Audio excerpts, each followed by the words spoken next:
ခေါင်းဆွဲ6ရဲ့ထမင်းကျန်းရဲ့ရှိုံနဲ့ရှာလေသွားစေမဲ့အရသာရှိတဲ့ထမင်းကြော်လေးကိုအိမ်မှာပဲအလွယ်တကူလှုပ်ရှားကြည့်ရအောင်ခေါင်းဆွဲ6ထုပ်ကိုအရင်ဆုံးခြေပေးပါစလုံးတစ်ခုတည်းထည့်ပြီးအထုပ်ထဲကဟင်းခတ်မှုန့်နဲ့ငရုတ်သီးနစ်တွေထည့်ပါပြီးရင်ရေနွေးနှင်းငယ်ထည့်ပေးပါတမအောင်တေချာမွေထားပါဒဲအိုးတဲ့စီပူလာရင်ကြက်ဥနှလုံးထည့်ပြီးငွေကြော်ပေးပါပြီးရင်ကြက်ဥချောင်းချေထားတဲ့ခောက်ဆွဲနဲ့ညကကြံတဲ့ထမင်းကျန်းတွေအကုန်ထည့်ပါအားလုံးသမသွားအောင်ငွေကြော်ပေးပါပဲငံပြာရည်အနှဲငယ်ထက်ထည့်ပါအနက်မွေးပြီးအရသာဝင်အောင်ခဏလောက်အားရပါရထပ်ငွေကြော်ပေးပါအပေါ်ကနေကြက်သွန်မိတ်လေးဖြူလိုက်ပါအရသာထူးခဲ့တဲ့ထမင်းကြော်လေးရပါပြီအခုပဲလိုက်လုပ်ကြည့်လိုက်တော့နော်ဒီနေ့တော့ဖယုံသီးကြက်ဥပေါင်းလုံးနည်းလေးကိုပြောပြပေးသွားပါမယ်ပကံလုံးလေးကိုကြက်ဥနှလုံးခွဲထည့်ပါတကြားတစွန်းနဲ့နို့စိမ်း80မီလီလီတာထည့်ပြီးတမအောင်မှွေပေးပါဖယုံသီးရဲ့အပေါ်ပိုင်းကိုအဖုံးပုံစံလှီးဖြတ်ပြီးအထဲကအစေတွေကိုဇွန်းနဲ့ချစ်ထုတ်လိုက်ပါအစေထုတ်ထားတဲ့ဖယုံသီးကိုလေးပူကြောဆက်ထဲထည့်ပြီး180ဒီဂရီနဲ့10မိနစ်အရင်ဖုတ်ပေးပါ10မိနစ်ပြည့်ရင်ထုတ်ပြီးစောစောကဆက်ထားတဲ့ကြက်ဥနို့ရည်တွေကိုအထဲထဲလောင်းထည့်ပါပြီးရင်လေးပူကြောဆက်ထဲမှာနောက်ထပ်15မိနစ်ထပ်ဖုတ်ပေးလိုက်ရုံပါပဲ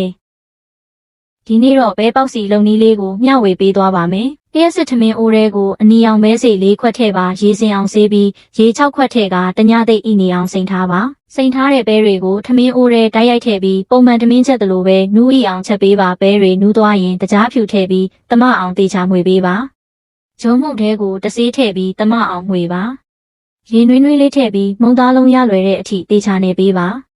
ပြီးရင်အဝတ်သို့မဟုတ်ဖုံးအုပ်ပြီးမုံသား2ဆလောက်ပေါ်တက်လာတဲ့အထိနှက်ထားပါပေါ်တက်လာတဲ့မုံသားကိုလေးပူပေါင်းတွေကုန်အောင်ပြန်နေပြီးအချောင်းရှိရှိလုံးပါ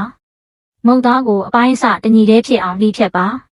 လှီးထားတဲ့မုံသားကိုအပြားလှိမ့်ပြီးစောစောကလှုပ်ထားတဲ့ဘဲအစာသွတ်ထည့်ပါမုံဖက်ထုတ်လုပ်သလိုမျိုးအနားတွေကိုစိတ်အောင်ပိတ်ပြီးအလုံးလှလှလေးပြန်လုံးပါပေါင်းဦးရဲထည့်ပြီးနောက်ထပ်10မိနစ်လောက်ထပ်နှက်ထားပါတကိုက်ကိုက်လိုက်တိုင်းအရသာကတကယ်ကိုရှယ်ပဲနော်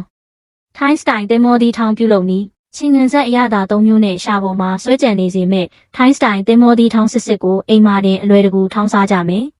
ပထမဆုံးစုံလေးကိုကြက်သွန်ဖြူထည့်ပြီးအရင်မြတ်အောင်ထောင်းပါပြီးရင်ငရုတ်သီး6ထန်းလျက်ခရမ်းကျင်သီးမန်ကြီးရည်နဲ့ငံပြာရည်တို့ကိုထည့်ပြီးရောထောင်းပေးပါတံပြာသီးကိုညှစ်ပြီးအမွှေးနဲ့ရအောင်အခွန်ပါစုံနဲ့တခါတည်းထည့်လိုက်ပါတင်မောဒီချစ်ပြီးသားတွေထည့်ပြီးအရသာနှက်ဆက်သွားအောင်ဖွားဖွားလေးထောင်းပေးပါအဓိကအရသာဖြစ်တဲ့ထိုင်းကားပြည်ကိုထည့်ပြီးတမအောင်မှွေပေးပါနောက်ဆုံးမှာမြေပဲလော်လေးအုပ်ပြီးပကံနဲ့ဆန်းလိုက်ရင်တော့သွားရည်ကြစရာထိုင်းစတိုင်တင်မောဒီထောင်းလေးအဆင်သင့်ဖြစ်ပါပြီ။ဒင်းချင်းကိတ်ပြုလုပ်နည်းဂျုံမလို့မှွေဆက်မလို့ပဲပေါင်းလိုက်ရုံနဲ့ရနိုင်တဲ့ဒင်းချင်းကိတ်နူးညံ့ဤဆက်ပြီးချိုမြင်ပေမဲ့မအီပါဘူးနော်လူကြီးရောကလေးပါကြိုက်နှစ်သက်စီမှာပါ။ကြက်ဥနှလုံးတကြားတစွန်းပြောင်းဖူးမှုတစွန်းဒင်းချင်း100မီလီလီတာကိုတမအောင်မှွေပေးပါခွက်သေးကိုစီနှင်းငယ်တုပ်စီစိန်စက်ကူခင်းပြီးငွေထားတာတွေလောင်းထည့်ပါပလတ်စတစ်စက်ကူအုပ်ပြီးသွားကြထိုးရန်နဲ့အပေါက်လေးတွေဖောက်ပေးပါရေဆူလာရင်မီးပြင်းပြင်းနဲ့မိနစ်30ပေါင်းပေးပါအိုးရဲကထုတ်လိုက်ရင်တော့အစင်သင့်သုံးဆောင်နိုင်ပါပြီ